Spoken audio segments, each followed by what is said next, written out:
Welcome to the Xenomorphic Possibilities Podcast, episode number 6, Prometheus, the spoiler-free podcast. Well, welcome. I am back. This is Tim here for what is now the 6th episode of an ongoing series of shows about the xenomorphic world that Ridley Scott created back with Alien. So today's episode, I'm going to be doing a spoiler-free edition of some thoughts about Prometheus, which just came out on Friday here in the States and about 2 weeks ago in the United Kingdom. So Prometheus is in the alien world, as many of you know, and I had a great time watching this film. So I will be doing another video after this that has spoilers. If you've already seen the movie, go ahead and watch that one. But for those that haven't, this one should be safe for you to watch. I'm not going to give it anything away of significance here. So first off, my experience watching the film. I went to the Dole Cannery IMAX theater. It's a Regal Cinema IMAX screen out here. Just some things to note. The IMAX screen was not really an IMAX screen. It was kind of tiny, and that was depressing. It was in 3D, and I'll talk about that a little bit later. I did enjoy the 3D. This theater, however, was one of the worst theater experiences I've ever had. Besides having a small IMAX screen, the glasses they gave me were bright orange or yellow, and I could actually see these goggles, the outline of them, as I was watching the movie in certain scenes that were lighter in nature. And that was a distracting feature of the goggles. Normally, they're black. So a little lesson to theater goers or theater producers or runners, please give us black 3D glasses. I don't want some neon green or bright yellow thing. Secondly, this theater was messed up on several accounts. First off, they started the movie late. Basically, they did this on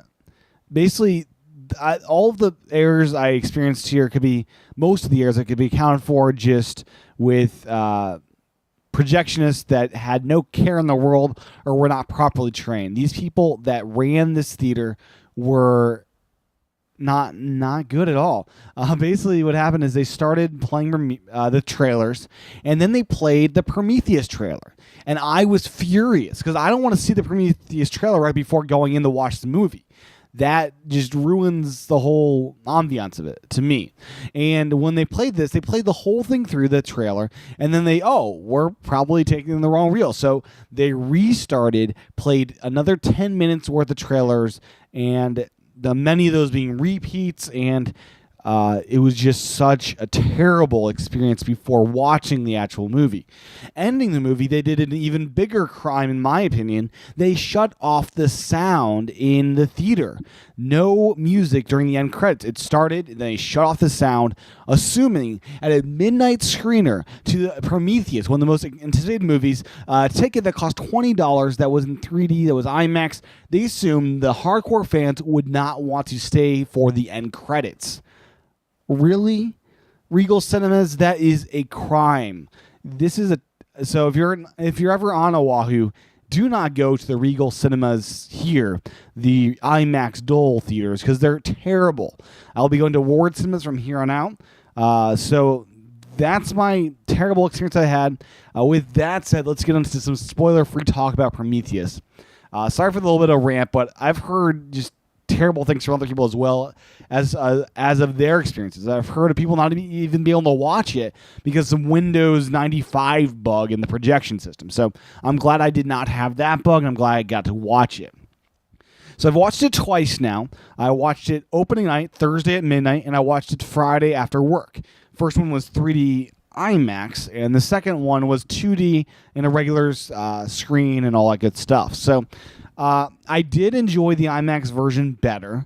I think even though the screen wasn't bigger, I thought the 3D was a big plus. It was filmed natively in 3D. This wasn't a conversion trick. This is Ridley Scott as a 3D director. This is his first take on it, and he did a great job with it. It was not distracting. It was not gimmicky. It added depth to it. It added even more awe and wonder to what you're looking at. And I personally would recommend seeing it in 3D if you're going. If you aren't in the 3D and don't like the added charge, I enjoyed the 2D version as well. They both worked phenomenally well, and both of them were visually stunning, striking, all those things. So 3D is my preference with this in particular film, but 2D is perfectly acceptable. So what can I say about Prometheus without giving away too much about it? Because I don't want people going to the movie knowing too much, because that's a bad thing to do. What I can say is I loved this experience. And after the first watching, I loved it so much I wanted to go for a second time. And I'll probably go for a third and fourth time while it's still in cinemas, because this is a thinking movie. Besides its pure action and thriller aspects of it, there are questions that are arisen with this movie, and the more you watch it, the more clarity comes to these answers. So this is a movie I think people will see multiple times in theaters to ascertain the answers to those questions that they may not have the answers to. So this is a movie I think you'll see multiple times in theaters and multiple times when it comes out. I am excited to see where this franchise goes from here, because it is set up, and Ridley Scott has talked about this a little bit, that this is potentially a trilogy, a Prometheus trilogy, with this just being part one. And we'll have this trilogy alongside the quadrilogy of the Alien franchise. So we have potentially here 7 films, and I'm not sure if Ridley Scott is up for doing all 3 of these, as he doesn't do sequels that often, so who knows what he's up to these days, and if he is in the mood to go right into Prometheus 2. I'd be excited to see that. What I found worked really well with Prometheus was, first off, the acting. I thought they did a great job, all of them. David in particular, the android character, it was a stunning performance. It was like Hal from 2001 mixed with Bishop, mixed with the android from the first Alien. It was just a crazy, awesome creation that Ridley Scott did here, and I thought it worked really well. It had an interesting tone because of this android. I also thought the lead female, Elizabeth Shaw, was fantastic, and they set it up just as a great female lead like Alien was, that whole franchise was. And it's exciting to see the female lead return with Prometheus as a new character, and having a strong faith in God was a cool thing to see. This scientist I myself am a Christian. I believe in Jesus Christ. I believe that there is one God, and I have that background, and that is my belief. So it was cool to see this movie from having those questions intermixed throughout it. So it was a thoroughly enjoyable experience. And the question some of you may ask is, do you need to see the Alien franchise, the first Alien at least, to see Prometheus? I saw this movie with a couple of people that did not see Alien ahead of time. They've never seen Alien. That was shocking to me, truly shocking. So this movie does stand alone. You do not need to see Alien in order to appreciate this movie. What I will say is you will appreciate Prometheus even more if you have seen Alien. You will appreciate some things about Prometheus.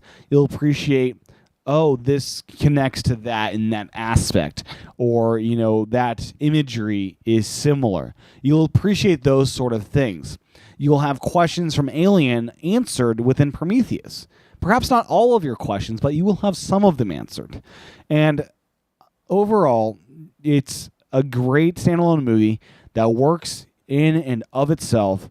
But what I'm excited to see is this trilogy develop and see future Prometheus films made. And it's an exciting world we now live in with Prometheus now out. This is by far my most longest awaited movie of all time, I'd say. I've been waiting since I got into the Alien franchise. This is my favorite franchise of all time. It beats out Star Trek, Star Wars, James Bond.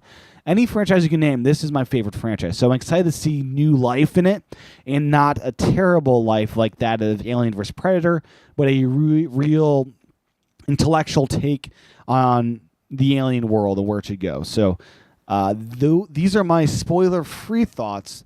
And if you want to know my thoughts with the spoilers included, head on over to the next episode, episode 7, where I'll talk a little bit about that and what some things that actually go on in the movie. Forthcoming from this podcast, I'll be going over some of the questions raised in Prometheus. So starting with episode 8, I'll be tackling some of these questions. I'll be going over some of the forums I've seen over at Prometheus-movie.com. Some very intelligent people are over there posting their ideas as to how these questions could be answered. And I'm going to be going over their answers to them and my response to those answers. So there's a ton of content already out here based on Prometheus, and I'm going to tackle it and go over it one by one. So thanks for watching this first video about Prometheus. I'll be back for episode 7 on the next one. Subscribe to my YouTube channel, youtube.com/TCHATEN, for future videos. Aloha.